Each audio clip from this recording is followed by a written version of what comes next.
cash. Consulta. Qual a meta de vendas? Por vendedor? Por óbvio, as vendas de uma empresa devem cobrir os custos e produzir lucro. O fator determinante da equação são os custos, que se dividem em custo fixo e custo variável. O custo variável, como o próprio nome diz, é aquele que varia em função do volume de vendas, como por exemplo, os impostos sobre as vendas, a comissão de vendas e o custo do próprio produto. O custo fixo, como o próprio nome diz, é aquele que ocorre todo mês, independentemente do volume de vendas, como por exemplo, o aluguel, os salários, o contador. O indicador financeiro para avaliar e dimensionar essas variáveis é o ponto de equilíbrio, quando as vendas igualam os custos em determinado período de tempo, anual ou mensal. O cálculo é bastante simples.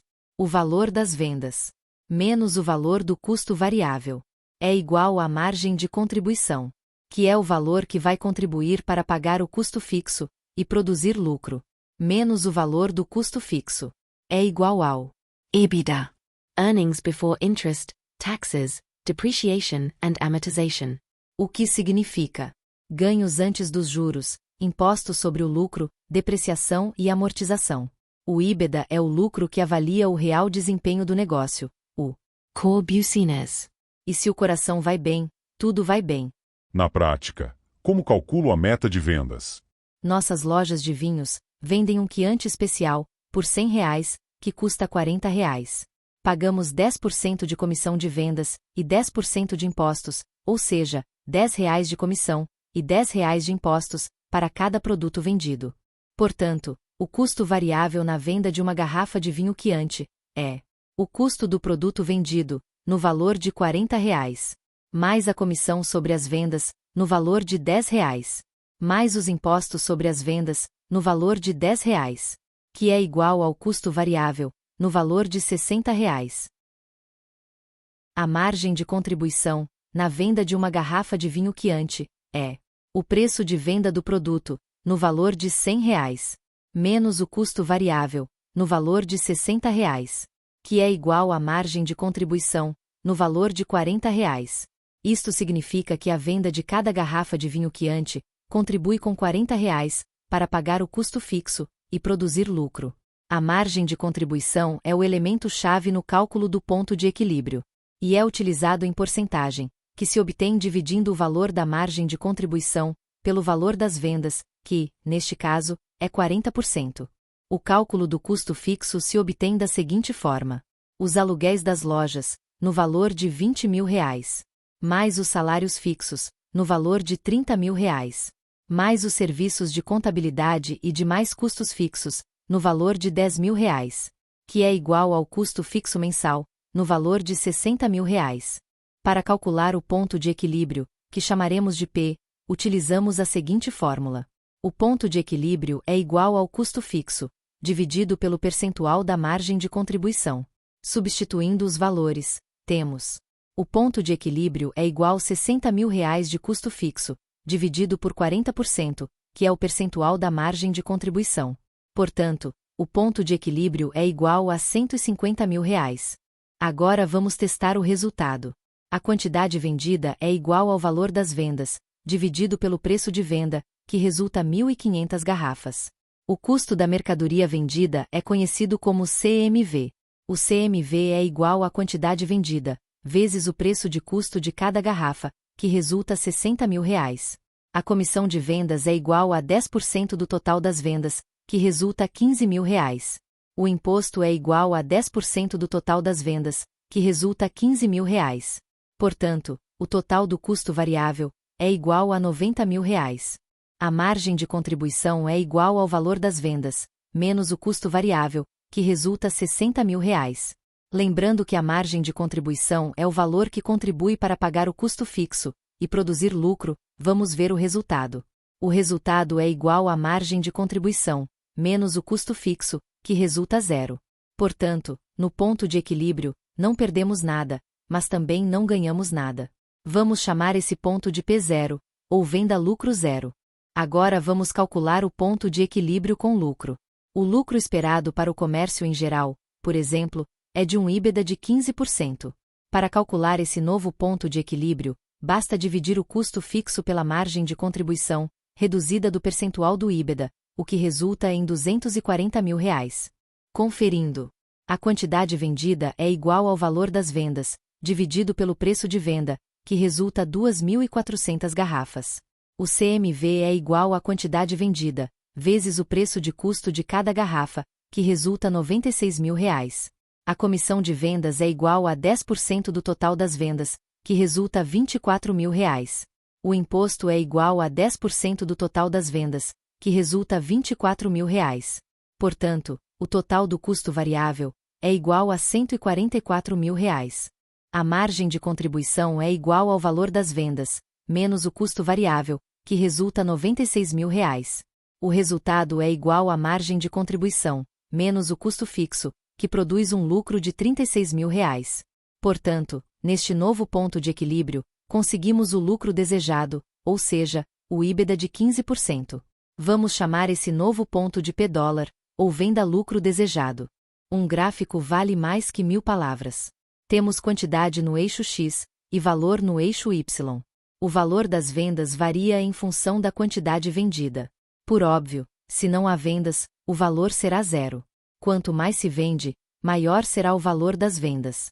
O custo fixo, como o próprio nome diz, não varia em função da quantidade vendida. Qualquer que seja a quantidade vendida, o custo fixo será de R$60 mil. Já o custo variável tem esse nome porque varia, em função da quantidade vendida. Se não há venda, o custo variável é zero. Quanto mais se vende, maior será o custo variável. O custo total é a soma do custo variável com o custo fixo. Há um deslocamento da função custo variável até encontrar a origem do custo fixo. Esta nova função, custo total, chamaremos, simplesmente, de custos. Seu valor inicial será igual ao valor do custo fixo, que, no nosso exemplo, é R$60 mil. O ponto de equilíbrio é onde as vendas igualam os custos, que chamamos de P0, ou venda-lucro zero. É nesse ponto que vendemos 1.500 garrafas de vinho Chianti no valor de R$150 mil. E é nesse ponto que não perdemos nada, mas também não ganhamos nada. Abaixo desse ponto, temos prejuízo. Acima desse ponto, temos lucro. Atingimos o ponto P$, quando vendemos 2.400 garrafas de vinho Chianti, no valor de R$240 mil. É nesse ponto que produzimos um EBITDA de 15%, no valor de R$36 mil, que chamamos de venda com lucro desejado. Qual a meta de vendas das lojas de vinhos? O P$, ou venda com lucro desejado, no valor de R$240 mil, é o ponto de partida para determinar a meta de vendas. Nessa hora, a ajuda de um especialista é bem-vinda. Os ajustes necessários são determinados por dois grupos de fatores. Primeiro grupo, fatores estruturais do próprio negócio. Qual a localização da loja? Em qual região do país? O estado?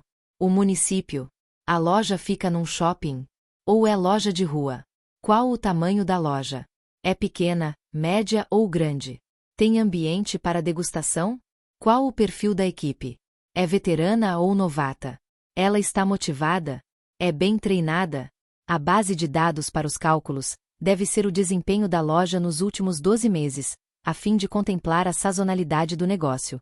Os dados devem ser trazidos a valor presente, usando-se o IGPM Índice Geral de Preços Mercado, da FGV Fundação Getúlio Vargas. Isto garante a correção dos efeitos corrosivos da inflação. Deve ser usado o método de regressão linear para analisar as tendências da loja. Qual a taxa de inadimplência do negócio? A inadimplência deve ser considerada como uma não-venda, ou seja, uma venda perdida. Todos esses fatores, por serem fatores estruturais do próprio negócio, estão sob controle da empresa e, portanto, podem, e devem, ser ajustados com o maior rigor possível. O segundo grupo de fatores se refere à conjuntura econômica. São muitos os fatores da conjuntura econômica que afetam as atividades de uma empresa. Vejamos os principais. A sazonalidade diz respeito às datas comemorativas, como o Dia das Mães, Black Friday, Natal. Algumas dessas datas impulsionam significativamente certos segmentos, como vestuários, eletroeletrônicos e artigos para presentes. A inflação afeta os preços e o poder de compra. O indicador que melhor retrata a inflação é o IGPM Índice Geral de Preços Mercado, da FGV Fundação Getúlio Vargas. A Selic define o volume e o custo do crédito, o que afeta as vendas. A concorrência indica as tendências do negócio e define a posição da empresa no mercado. Os níveis de emprego e renda determinam o poder de compra. As políticas do governo e associações propiciam oportunidades de negócio, como, por exemplo, abonos salariais, festas e eventos. Todos esses fatores, por fazerem parte da conjuntura econômica, não estão sob controle da empresa e, portanto, a empresária ou o empresário devem considerá-los para melhor adaptar a empresa a essa conjuntura. Nessa hora se decide se a empresa deve fazer promoções de vendas, queima de estoque, adoção de novas tecnologias, alterações nas políticas de crédito, entre outras medidas para se adaptar à conjuntura econômica do momento. Uma matriz de decisão pondera todos esses fatores, sejam estruturais da própria empresa, sejam decorrentes da conjuntura econômica, atribuindo-lhes um percentual, que pode ser positivo ou negativo, para adaptar a meta de vendas ao mês em referência. A matriz de decisão de nossa loja de vinhos indica que a meta de vendas deve ser incrementada em 25%. Dessa forma, a meta de vendas da nossa loja será o P-dólar, ou venda com lucro desejado, incrementado em 25%, o que resulta R$300 mil no mês em análise. Supondo que nossa loja funciona 30 dias no mês, a meta de vendas será de R$10 mil por dia. Supondo que nossa loja tem 5 vendedores, a meta de vendas de cada vendedor será de R$2 mil por dia. Outro parâmetro importante é estabelecer uma meta de vendas mínima para o vendedor. Será utilizado o P0, ponto de equilíbrio lucro zero, ou venda lucro zero, que neste caso é de R$150 mil por mês. Considerando os 30 dias trabalhados, a meta mínima será de R$5 mil por dia. Considerando os 5 vendedores, a venda mínima diária será de R$1.000 por vendedor. Vamos analisar a meta de vendas da vendedora Eneida, utilizando o aplicativo GapDir, ganha-perde, demonstrativo instantâneo de resultados. O aplicativo é bastante simples. O eixo X representa os dias do mês. O eixo Y representa os valores em real. A meta mínima é de R$1.000 por dia. Neste ponto não perdemos nada, mas também não ganhamos nada. Abaixo desse ponto, temos prejuízo. Acima desse ponto, temos lucro. A meta de vendas da Eneida é de R$2.000 por dia. O aplicativo GapDir acompanha as vendas diárias da Eneida. Calcula a tendência das vendas, utilizando o método de regressão linear. Mostra o total acumulado do mês até o momento atual. E faz uma previsão do fechamento mensal, se as coisas continuarem como estão. O aplicativo Gap utiliza um mostrador tipo velocímetro, que aponta como as coisas estão se desenvolvendo, em tempo real. Quando o ponteiro está no zero, indica que as vendas estão no P-dólar ajustado, ou seja, a meta de vendas foi atingida. A faixa amarela varia entre menos 5% e mais 5% do P-dólar ajustado. Tudo vai bem, mas o negócio requer atenção constante. Quando o ponteiro está no verde, indica que as vendas estão acima da meta estabelecida. Parabéns, você empreendedora, ou empreendedor, é uma vencedora, ou vencedor. Siga em frente. Quando o ponteiro está no vermelho, indica que as vendas estão abaixo da meta estabelecida. Perigo! Perigo! Você está perdendo dinheiro. Você precisa agir. Imediatamente. O aplicativo Gap também controla o desempenho da loja, consolidando o desempenho de todos os vendedores. E indica o vendedor que requer atenção imediata. E também controla o desempenho de toda a empresa, consolidando o desempenho de todas as lojas. E indica as lojas que requerem atenção imediata. Em resumo, o aplicativo Gap permite que, com apenas um clique no celular, você controle todo o seu negócio, em tempo real, onde quer que você esteja. E indica se você precisa agir, e onde deve se concentrar. Com o segundo clique no celular, o aplicativo Gap detalha o desempenho diário do agente problemático, mostrando o que está acontecendo em tempo real, a tendência do negócio, o acumulado do mês e a previsão de fechamento mensal, se as coisas continuarem como estão. São ferramentas poderosas para auxiliar seu processo de decisão, a fim de garantir o resultado final positivo que você deseja. Uma palavrinha final sobre meta de vendas. A meta ideal não deve ser impossível de atingir, pois desestimula qualquer um. Também não deve ser fácil de atingir, pois não gera desafios. A meta ideal é aquela em que, pelo menos 25% dos vendedores devem atingir a meta. E pelo menos 25% não devem atingir a meta. Sempre tem vencedores e perdedores. Isso estimula a competitividade. Vendedores que ficarem abaixo da meta mínima devem ser reciclados. O arcabouço teórico deste conteúdo foi desenvolvido pela Encash. Quem solta? Consultor financeiro, com sede na Avenida Paulista, em São Paulo. Não perca mais tempo. Faça um test drive gratuito.